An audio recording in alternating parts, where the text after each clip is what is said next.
Noong linggo, Sunday, nag-share tayo tungkol sa pinalalagaan ng napakayang lalaki nito si Bill Gates na tinatawag niya creative capitalism.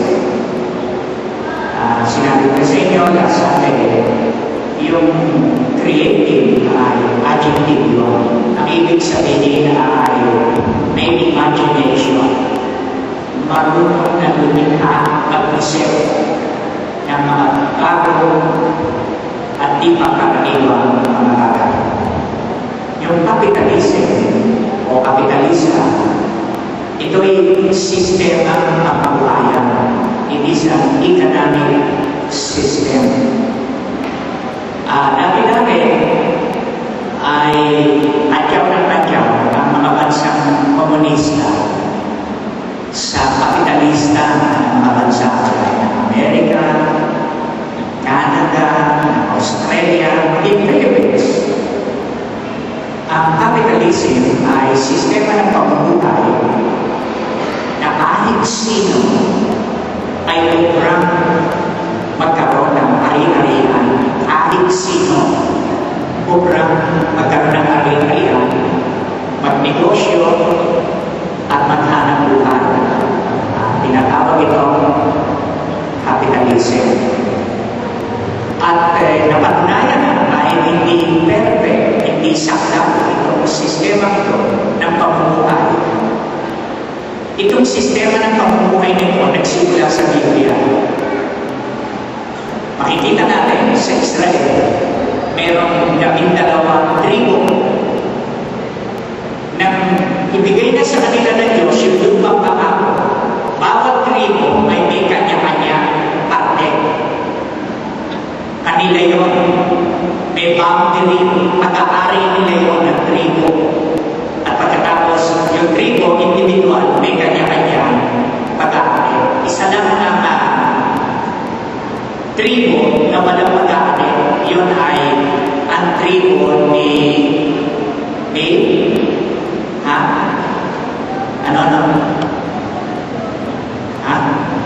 sino ang walang mano? Yung mga Levites, ni Levi, yun ang wala. Kasi ang kanilang trabaho ay sa Panginoon. Ang mana nila, ang kanilang parte ay ang Panginoon. Okay. Ngayon, ang kapitalism, ang kapitalista, pinakinabangan niya ng bilyon sa mundo. Sa kasalukuyan, meron 6.6 bilyon na tao dito sa mundo. 6.6 na bilyon na tao. Pinakinabangan niya ng bilyon-bilyon na tao dito sa mundo. Pero kahit kapaki-pakinabang ito, hindi ito perfect na kabuhayang sistema. Kasi marami rin kung bilyon-bilyon ang nakinabang, bilyon-bilyon din ang naiwanan sa pakinabang ng kapitalism. At isa na ang ating bansa, isa na ang ating bansa. Nakakalunos ang ating bansa. Marami sa bansa natin nabubuhay araw-araw ng wala man 50 pesos. Ang pera nila hindi nabubuhay araw-araw. Hindi ito sapat para pakainin ang kanilang mga miyembro ng pamilya. Mas 7 sila sa family. Kaya iniumpahe ni Bill Gates sa mga mayayamang korporasyon, kapitalista, na tulungan yung mga naiiwanan, tulungan sila. At naging balang mundo nang iwanan niya ang kanyang kumpanya. Pagkatapos, $50 billion ibinigay niya sa foundation para tulungan ang mahihirap. Magkaroon sila ng malinis na tubig na maiinom. Lalo, magkaroon ng mga bata ng mga bakuna laban sa polio, laban sa tuberculosis, laban sa malaria. Magkaroon ng mga bata ng eskwelahan na makapasukan. Maraming programa. At nakakatuwa, meron siyang kaibigan, si Warren Buffett ang pangalan. Ito'y saksaka din ng yaman. Siya may-ari ng Walmart. Baka masabi ko na naman, Watermark na kamali ko linggon. May Watermark dito sa Pilipinas, pero walang Walmart.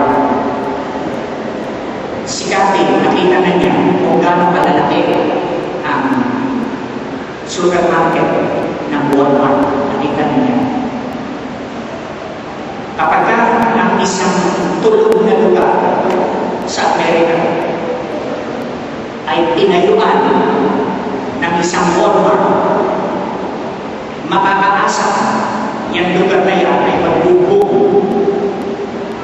Sasagana yung lugar na yan kasi pinag-aaralan na ng Walmart. Ito dito ang next na talagang uulan to, kaya iunahan na niya maglalagay ng Walmart. Lahat ng mga kabilang ng Walmart na makakay ng negosyo, ng Kmart, yung paboritong tindahan ng Vietnam na nakita sila sa Amerika. Pero hindi kumain ng Vietnam. Sabi, ang paborito raw niyang tindahan, Kmart. Sabi ni Mama, Kmart, pala Kmart yun, hindi ko alam kasi ang Vietnam ko, Bisaya na. Yang Kmart, ang laki-laki niya, paksa. Ito si Warren Buffett na may-ari. Nung makita niya ang gagawin o ginawa ni Bill Gates, ibinigay niya kay Bill Gates ang kanyang $45 billion to. Binigay niya. At pagkatapos, sabi niya, ang gagawin ko, mauulang ako. At panonoodin ko si Bill Gates kung paano niya gagasusin para sa nangangailangan mga bansa.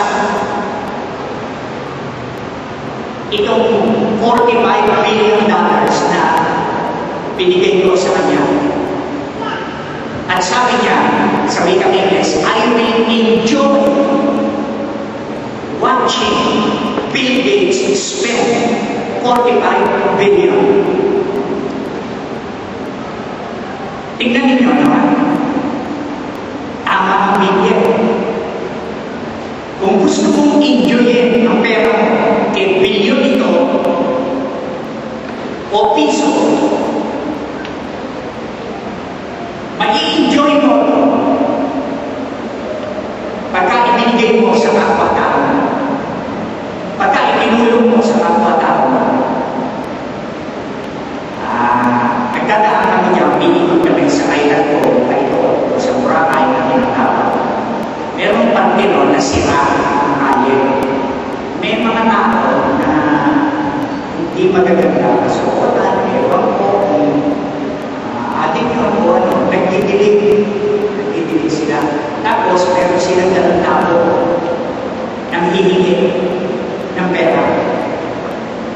Nang hihingi ng pera. Yung ako ko, tinatanong ko, hindi ko mami, yung lalaki. Bakit pinibigyan mo pera? Alam niyo kung bakit natutuwa akong bigyan mo? Kasi ako nasasarapan eh. Ako nasasarapan kaysa sa pagkakuhin ako. Nabigyan ako ng piso o 5 piso. Pero kapag